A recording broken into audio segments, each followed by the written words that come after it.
षडानंद कार्तिकेय जी महाराज का शिव महापुराण वर्णन करती है। किसी भी छठ के दिन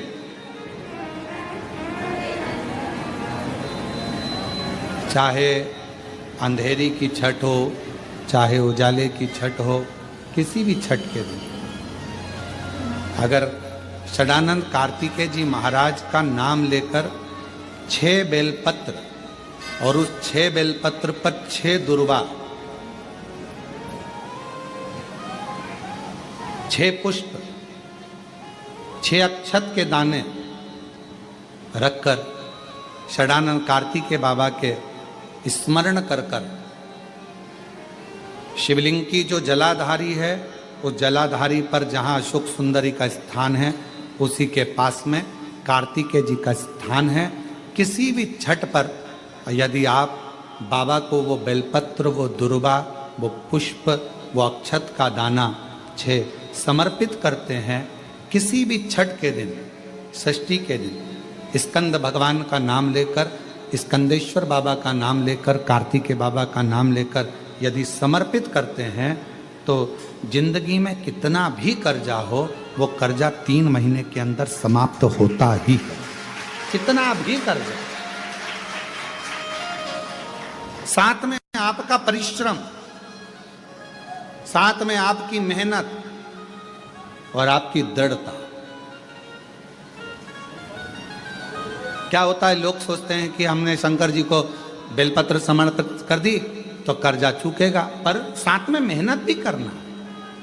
अगर आप मानते हैं कि पूरी पूरी कथा का, इसमें कई दुनिया के कई लोग हैं हमारी कथाओं को आधा काटते हैं, आधा भेज देते हैं। गुरुजी ने कहा कि बेलपत्र पर शहद लगाकर चढ़ाओ, पर गुरुजी ने साथ में कहा कि रात दिन एक करो, पढ़ाई पूरी करो। आधी बात काट देते, आधी बात दिखा देते, पर उसका हमको कोई फर्क नहीं पड़ता है। आग लगे बस्ती में अपन रहो, उसका हमको कोई फर्क नहीं पड़ता, क्योंकि दुनिया का काम है गलत चीजें जनमानस में देना, जिससे बदनामी हो, अपशब्द बोले जाए, ताने दिए जाए, गालियां दी जाए। ये दुनिया की रीति है। बहुत आते हैं दिन भर में, कहीं कोई दबाव देने के लिए आता है, हम तुम्हारी बदनामी करेंगे, हमको 1 करोड़ दो, हम ये छब्बा देंगे, हम वहाँ से आएंगे, हम ऐसा कर जाएंगे, हम वैसा कर जाएंगे। बहुत आते, दिन भर का काम है इनका, रोज का यही काम है, हमें ये करो, हमको वो करो। दबाव देने वाले ढेर मिलेंगे, अपशब्द कहने वाले ढेर मिलेंगे, ताना देने वाले ढेर मिलेंगे, पर आप अपनी पूर्ण ऊर्जा के साथ में शिव महापुराण की कथा कहती है। 6 बेलपत्र, 6 पुष्प, 6 दुर्वा, 6 चावल के दाने और साथ में अपना परिश्रम पूर्ण करो। छठ के दिन स्कंद भगवान का नाम लेकर, स्कंदेश्वर का नाम लेकर भगवान शंकर के जलाधारी पर समर्पित करो, शिव जी से प्रार्थना करो और अपनी मेहनत को 4 चांद लगाओ। कर्जा चूकेगा जरूर, समाप्त जरूर। कर्जा का मतलब ये नहीं है कि आप कर्जा करे हो तो मेरे से बन नहीं रहा, मेरे प्राण छूट जाए तो अच्छा, मैं तो मर जाऊं, मैं टेंशन में हूं, मैं डिप्रेशन में हूं, बहुत परेशान हो गया, ऐसा हो गया। ना ना, दुख आता है, जब सुख आया, सुख चले गया तो दुख आएगा, तो दुख भी जाएगा, दुख भी समाप्त होगा। उसमें क्या विचार कर? ऐसा तो नहीं है कि दुख समाप्त नहीं होगा, दुख नहीं जाएगा। सुख आया है, जब हमारे अच्छे दिन अगर समाप्त हुए हैं तो दुख भी समाप्त जरूर होगा, फिर वापस सुख आएगा। थोड़ा हिम्मत, थोड़ा धैर्य, थोड़ा हृदय पर भाव एकाग्रित करो कि नहीं नहीं, मेरा शंभु, मेरा शंकर, मेरा त्रिकालदर्शी, मेरा कैलाशी, मेरा अविनाशी, मेरा शिव मेरा दुख काट। अब व्यक्ति क्या करता है कि जब दुख आता है ना तो बहुत घबरा सा जाता, बहुत घबरा। बहुत ध्यान देना इस कथा पर। शिव के मंदिर में कभी भी जाओ, तुम्हारा बेटा कोई नीट का एग्जाम दे रहा है, कोई कंपटीशन एग्जाम दे रहा है, तुम्हारी बेटी कोई परीक्षा दे रही है, तुम्हारा बच्चा, बेटा बेटी, पति पत्नी, कोई भी कोई एग्जाम में बैठने का प्रयास कर रहा है, पहले तो उससे कहो कि अपनी मेहनत 4 गुना कर, खूब पढ़, परिश्रम 4 गुना कर। और मान लो 5-6 बार दे चुका, 2-4 साल हो गए, 5 साल हो गए, तो फिर उससे कहो शंकर के मंदिर में 7 दुर्वा लेकर जाओ। कितनी दुर्वा? यहां क्या बोलते हैं झारखंड में? दुर्वा कि दूब बोलते हैं? दुर्वा। 7 दुर्वा शिव के मंदिर में लेकर,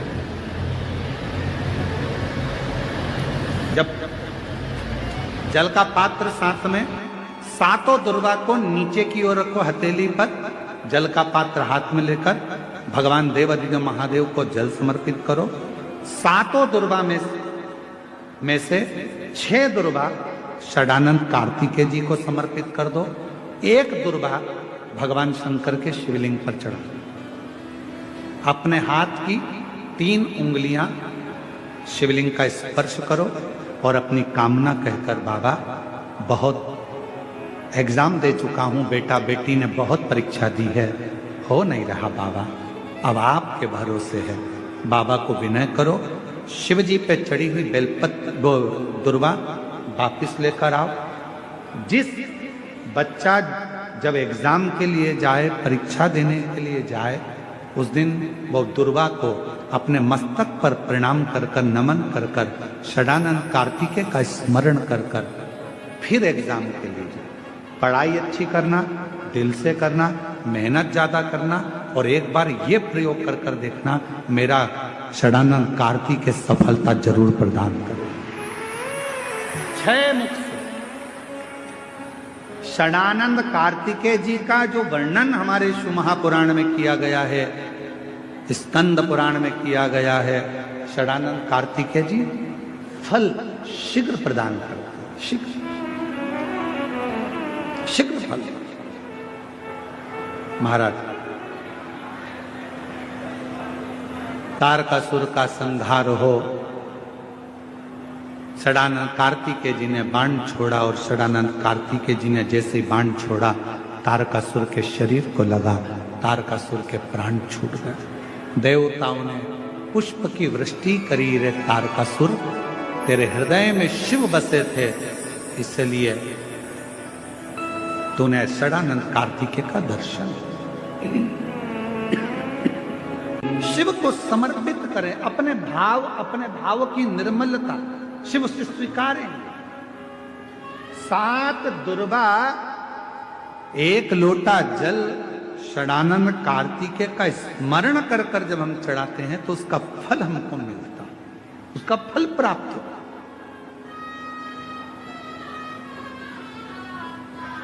उसका फल हमें मिलता है। शिव कथा का महाराज पूरे वर्ष कि स्कंद भगवान के अगर केवल स्कंद पुराण को भी कोई जीव श्रवण कर लेता है तो मृत्यु, जीते जी भी उसके लिए मार्ग प्रशस्त होकर एक बार वो भगवान का दर्शन भले वो किसी रूप में करे, पर मरने से पहले उसको ऐसा महसूस होता है कि मैं वैकुंठ का दर्शन कर कर आया हूं। ये उसको भान होता है स्कंद पुराण को मात्र श्रवण कर लेने से।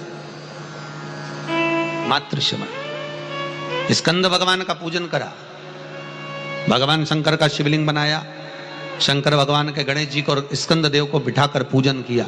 इतना पूजन करा विश्वामित्र और सत्याव्रत ने, इतना पूजन करा, भगवान विष्णु ने कहा नया रास्ता बना दिया जाए। विश्वामित्र जी ने धर्म से स्कंद देव से कहकर एक मार्ग का निश्चय किया। उस मार्ग पर राजा सत्याव्रत चलकर जाने लगे। जब थोड़ी दूर पर राजा सत्याव्रत पहुंचते सी उसी समय पर इंद्र को जलन होने लगी कि जीते जी तो कोई आ ही नहीं सकता, तो ये मरा हुआ ये जीते जी कैसे आ गया। इतने में इंद्रदेव ने उसी समय राजा सत्याव्रत को ऊपर से नीचे धक्का मार दिया। धक्का दिया, राजा सत्याव्रत नीचे आ गया। वैकुंठ के मार्ग से धक्का देकर राजा सत्याव्रत को नीचे फेंक दिया। राजा सत्याव्रत ने विश्वामित्र जी से कहा मेरा तप, मेरी साधना और स्कंद देव ने मुझे मार्ग दिया, इसके बाद भी इसने नीचे क्यों फेंका? मैं नहीं जानता, पर तू चिंता मत कर। विश्वामित्र जी ने कहा फिर स्कंद देव की पूजन कर। महाराज, एक बेलपत्री एक तुलसी, एक बेलपत्री एक तुलसी, एक बेलपत्री एक तुलसी स्कंद देव को चढ़ाया गया। और जब बेलपत्र और तुलसा चढ़ाया गया, स्कंद देव प्रसन्न हो गए महाराज, और प्रसन्न होकर कहा, भगवान नारायण को याद किया। भगवान विष्णु ने कहा मांगिए क्या चाहिए। स्कंद देव ने कहा एक काम करो, बैकुंठ तो दुनिया जाती है, इनके लिए अलग बैकुंठ का निर्माण करा जाए, अलग से बैकुंठ बनाया जाए। बैकुंठ लोक और मृत्यु लोक के बीच में एक बैकुंठ बना दिया गया, और उस बैकुंठ पर मार्ग प्रशस्त करा सत्याव्रत के लिए। जब राजा सत्याव्रत के लिए मार्ग प्रशस्त करा, तब भगवान विश्वामित्र को लगा कि बैकुंठ तो हवा में टंग रहा, कहीं वापिस सत्याव्रत ऊपर चढ़ा और नीचे गिर गया तो करा क्या जाए। तब भगवान विश्वामित्र जी ने उसी समय पर एक बड़ा सा खंबा ले जाकर उस बैकुंठ में लगाया। खंबे को लगाया, सत्याव्रत ऊपर गया। जाने के बाद जैसे सत्याव्रत ने प्रणाम करा, प्रणाम करते ही बैकुंठ का दर्शन करते ही एक अश्रु उस खंबे पर गिरा। उस खंबे पर गिरते ही वो अश्रु के खंबा स्पर्श होने से नारियल का वृक्ष प्रकट हो गया। भगवान उसी समय माता पार्वती ने कहा, स्कंद देव भले लोग गणेश जी का पूजन करे, प्रथम गिनती में गिने, पर तू हर कलश के ऊपर तू ही विराजमान मिलेगा। और स्कंद देव उस नारियल के रूप में विराजमान हो गए महाराज। उसके लिए बैकुंठ का रास्ता दूसरा बना दिया जाएगा, और वो जीते जी बैकुंठ जीते जी। आज स्कंद षष्ठी है, तो आज के ही दिन, स्कंद षष्ठी के ही दिन, एक बेलपत्र, एक दुर्वा, एक श्वेत पुष्प, सफेद फूल, स्कंद भगवान का जो स्थान है, स्कंद भगवान का जो स्थान है, उस स्थान पर एक बेलपत्र, एक दुर्वा, एक श्वेत पुष्प चढ़ाकर जल की धार को स्कंद बाबा पे समर्पित करते हुए शिवलिंग पर अगर समर्पित किया जाता है, तो कितना भी चाहे परिवार में विवाद चल रहा हो, चाहे परिवार में विवाद चल रहा हो, चाहे रिश्तेदारों में विवाद चल रहा हो, चाहे आपस में विवाद चल रहा हो, स्कंद षष्ठी के दिन अगर जल स्कंद भगवान का नाम लेकर समर्पित किया जाता है आज के दिन, तो परिवार में वापिस प्रेम बढ़ जाता है और परिवार टूटने से बच जाता है। इतना नियम स्कंद षष्ठी का, इतना क्रम शिव महापुराण के अंतर्गत। आप सभी बड़े धनभागी हैं, बड़े किस्मत वाले हैं और बड़े भाग्यशाली हैं। शिव जी की बड़ी कृपा आप सभी पर है। दुर्वा जो उत्पन्न हुई है, इसमें इतना बल कहां से आ गया। शंकर भगवान बोले रहे, ओ इंद्र, तुम्हारे अमृत से भी बड़ी प्रबल है ये दुर्वा। जिस समय पर अमृत का कलश निकला, उस अमृत के कलश को देवता लेकर जा रहे थे, ले जाते राक्षसों से छुड़ाकर सबसे पहले इन्होंने समुद्र के किनारे पर उसको छुपाया। उस जगह पर भगवान विष्णु की जंघा के रोम पड़े थे, जिससे दुर्वा उत्पन्न हुई थी। उस दुर्वा पर इस कलश को जब रखा, रखते ही एक देवता ने उसके उठाकर देखना चाहा, तो उसमें से थोड़ा सा भाग अमृत का नीचे गिर गया, जो दुर्वा पर पड़ गया। और आगे गए, फिर इसको छुपाया, वहां भी दुर्वा थी। फिर और आगे गए, वहां भी दुर्वा थी। सुन इंद्र, तेरे को जो अमृत मिला तूने एक बार में पिया, ब्रह्मा को जो अमृत मिला वो ब्रह्मदेव ने एक बार में पिया, वरुण को जो अमृत मिला वो एक बार में पिया, पर इस दुर्वा को जो अमृत मिला वो 5 बार मिला। इसलिए पंच दुर्वा लेकर तू गणेश के पास जा और उसको दे, क्योंकि ये 5 अमृत के कुंड से भी प्रबल है। ये 5 अमृत के कुंड से भी प्रबल है, लेकर जा तू ये दुर्वा। और इंद्र ने दुर्वा दी, गणेश जी को खिलाई। जैसे खिलाई, गणेश जी के भीतर की जो अग्नि थी वो समाप्त हो गई।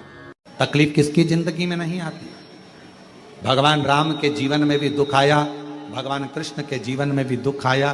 तकलीफ किसको नहीं आती, सबको। इसलिए किसी के दुख को देखकर कभी खुश मत हो। जरा सा किसी के ऊपर तकलीफ आई और सब लोग मिलकर चर्चा करने लगे, अच्छा हुआ, अच्छा हुआ, बहुत बढ़िया हुआ, ऐसा तो होना ही था, इसने तो ऐसा करा, अच्छा हुआ। ना ना, किसी को बीमारी आई, कभी मत कहो कि दूसरे को बीमारी आती है ना, तो दुनिया के लोग सोचते हैं कर्म का दंड भोग रहा है, और खुद को बीमारी आई, फिर खुद को तकलीफ आई, फिर खुद को कष्ट आया, फिर। इसलिए कभी किसी की जिंदगी में अगर तकलीफ है तो भगवान से प्रार्थना करना, बाबा इसके जीवन में दुख आया है, भले मेरा बेरी है, कष्ट है, मेरे से लड़ता है, पर बाबा दुख समाप्त करना। जब हम सर्वे भवन्तु सुखिनः की कामना करेंगे ना, तो सबसे पहले भगवान सुख हमको देगा, सबसे पहले सुख हमें मिलेगा। इत्र की शीशी खोलिए, दूसरे पर इत्र लगाइए, सबसे पहले इत्र की खुशबू किसको आएगी? जम के बोलो, अपने। हमारा हाथ सुगंधित होगा क्योंकि हमने इत्र की शीशी खोली है, पहले सुगंध हमको